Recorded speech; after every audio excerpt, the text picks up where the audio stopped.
Got him. Begging. Oh, God. Uh-oh. Could be the momentum change here. Nice. Freaking go, dude. Thank you, Lord. Let's go, baby. All right, folks, we just wrapped up the Toyota Series Championship on Wheeler Lake, and Hayden Marbut got it done. 21 years old. You've made over 300,000 in the Toyotas this year. Congrats, dude. I appreciate it. It's pretty wild. I didn't really expect it coming into it. I practiced hard and pre-practiced a bunch, but you never really know how it's going to shake out, and for it to turn out the way it did, it was super special. Well, I know you didn't expect it, but you are definitely awesome at this, and I'm really looking forward to seeing how it's done.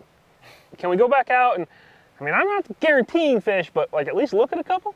Yeah, no, we'll definitely see a few. I don't know if we'll be able to get them to bite. They've been pretty beat up, but we can get out there for sure. All right, well, let's get to it.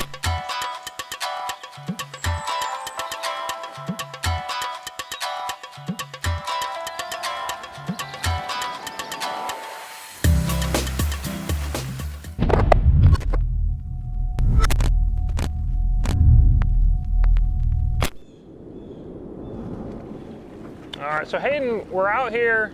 We're not quite on the juice because it's super windy, but Yep. we're nearby. What's the kind of plan of attack? What are we looking at here? Yeah, so this is like, this is right around the mouth of the Elk River, and it's like one of the biggest channel swings, main river channel swings on the whole lake. Yep. So there's constantly bait getting flushed here all throughout practice.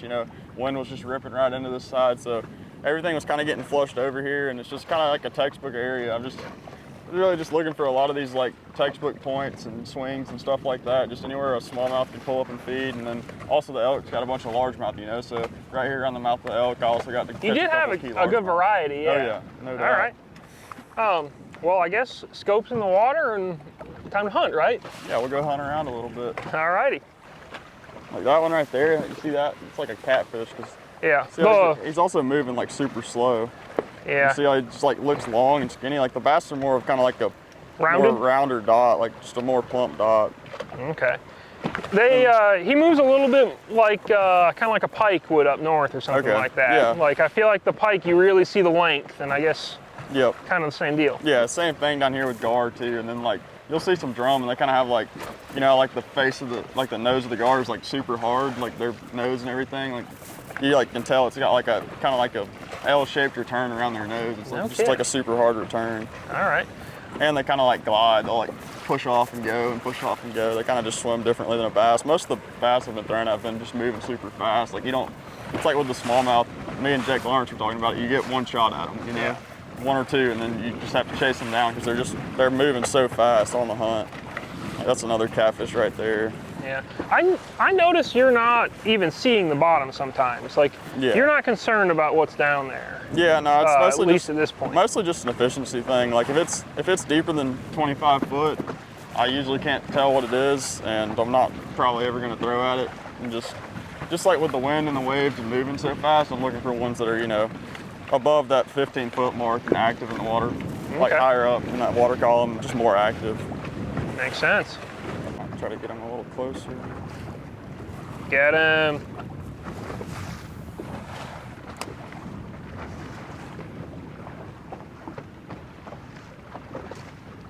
Let's see it. Dang it. Swing to the right just a tad.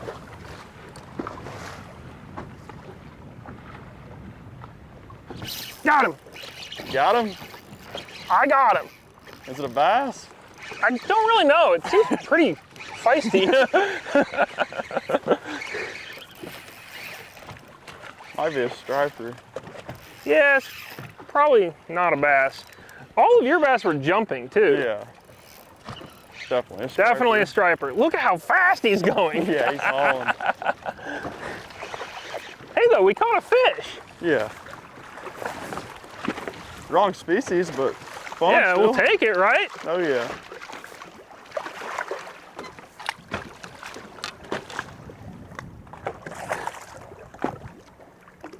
Come here, bub. I'm like considering trying to flop them on the deck, but that seems like just a disaster waiting to happen. Yeah, maybe so. Yeah. Look at that. This is exactly what you do not want to weigh in on tournament day. Yeah, I don't think they'd let those cross the scales. Yeah. we've been kind of fishing along this edge here a little now. We've, you know, contacted a few fish, but Yeah. you kind of got on this deal like really early in pre-practice, and it has stayed.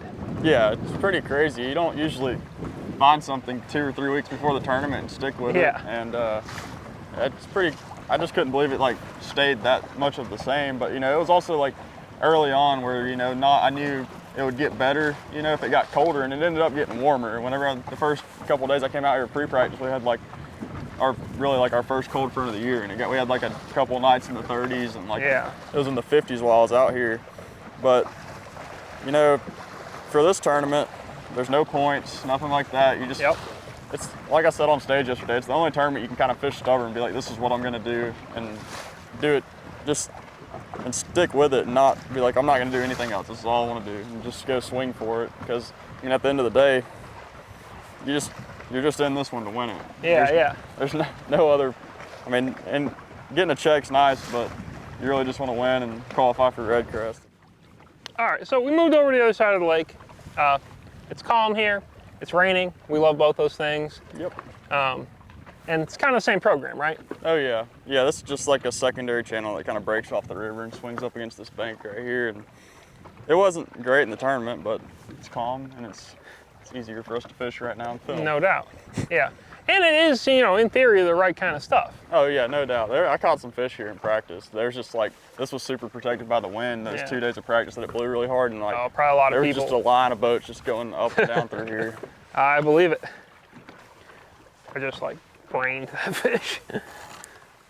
Yeah, they're definitely a little spooky, especially like over there where it was windier, like it didn't seem to matter as much, because like you can kind of land it right, like down on their head. But some of the ones that like were higher up in the water column, if you made a big splash, it would spook them, especially like later on in the week once they got super pressured.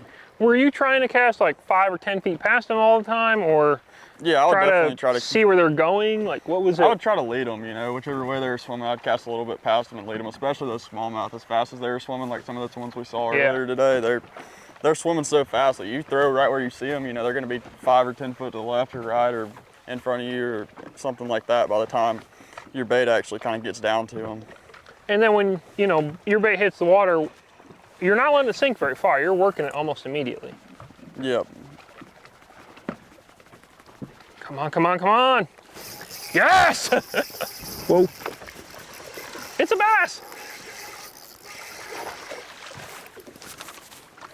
Look at that. We caught the man got it done. We caught one. It's that easy. Not really. Well done. It only took hours and tons of skill. Yeah. Nice job. It's a pretty little, like, 2 Not pounder. a smallmouth, but we'll take it, right? Yeah. All right, walk me through the setups we've got here, because this is like beautiful high-end stuff, and you didn't lose a fish all week, which I feel like speaks well to it.